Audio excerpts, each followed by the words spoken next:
sa loob ng nakaparadang kotse sa Quezon City kagabi. Papatrol, Jack Pantaleones.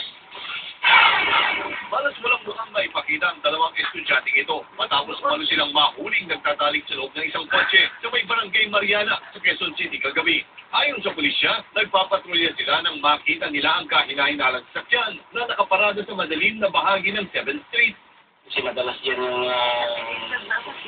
nakakadyakin na natin. Pero laking gulat nila dahil hindi carnapper ang kanilang nakita, kundi magkasintahang walang taplo. Nung mailan namin,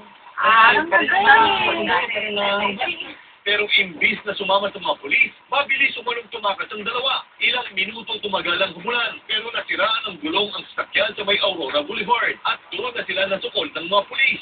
Sa presinto, aminado naman ang dalawa sa mga parada. ito ko yung nakakaban sa loob ng sakyan. Grave scandal ang isa sa pangkaso laban sa magkasintahan. Yung kotse yung ngayon, hindi na ako extension ng home siya. So, nasa public place sila. Bukod pa dyan, makakasuhan din sila sa pagkakasagi nila sa police mobile at pagtakas sa mga humahabol na pulis. Check Pantaleones, Patrol ng Pilipino.